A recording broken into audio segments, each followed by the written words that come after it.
Hello, Christ Church. It's me, Pastor Kristen. Pastor Ben is not here this week because he is on a trip with his family while his kids are on spring break. We wish him safe travels to return to us next week. But this week, I wanted to highlight some really exciting things that are coming up in the life of Christ Church. No doubt most of you have received your green envelopes in the mail. Inside of this envelope, you'll find a piece of paper that has a chart on either side of it, as well as two smaller postcard pieces of paper, one of which is the Palm Sunday Celebration RSVP card. The other one is the 40 Days to Grow Estimate of Giving card. These next couple of weeks have a lot of exciting things going on. Next Sunday, Palm Sunday, we will be celebrating the end of our generosity campaign, 40 Days to Grow. And we invite you, if you haven't done so already, to fill this out and send it back to us or drop it by the church so that way we know that you're going to come. At 10 a.m., we're going to have a great time of donuts and bagels and all sorts of yummy things and get a chance to celebrate together all that God is doing in our community.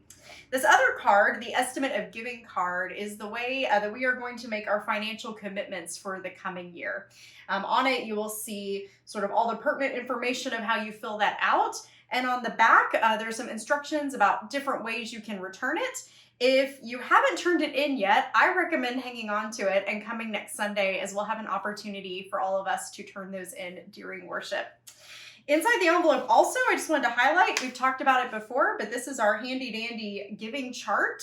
On the back side, you see sort of what different percentages of giving look like.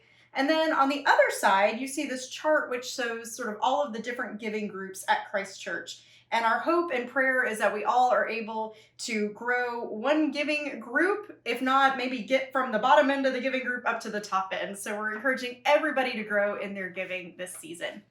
After Palm Sunday, we are in the midst of Holy Week, and we have some really exciting, beautiful, wonderful services planned. We'll begin on Maundy Thursday at 7 p.m. for a service of table.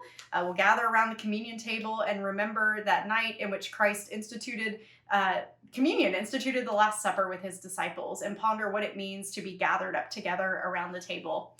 On Good Friday this year, we have something a little different. From noon to 3, the sanctuary will be open and you'll be able to come through on a self-guided Stations of the Cross. We're going to be using Pope John Paul II's biblical Stations of the Cross. So you may know a different sort of one that has some extra biblical text in it. We're not using that one. We're using a different one that John Paul II instituted. We'll have beautiful art. We're going to be including some artwork and some writings from the people in the Ukraine. So it'll be a great opportunity not only to come and to rewalk the Via Dolorosa of Christ's death, but also to be in solidarity with our brothers and sisters in the Ukraine. We'll have a service that night at 7 p.m., which is our traditional service of Tenebrae, where we'll have the candles out, and one by one we'll start to extinguish those candles as we sit in darkness and ponder this great gift that God has given us. On Sunday, Easter Sunday, we will have 4 services. I almost forgot the sunrise. We'll have a sunrise at 7 a.m. on the Southern Village Green. Then inside, we'll have a service at 9 a.m. and 11 a.m. And then on the green, we'll be out there at 10 a.m. for a great service open to our community. We'll have chairs provided. It'll be a great time. And if it rains, we'll move that inside. But I hope there's an opportunity for everybody to plug in the coming days and weeks during Holy Week. And I especially hope that we all see you next week at our celebration.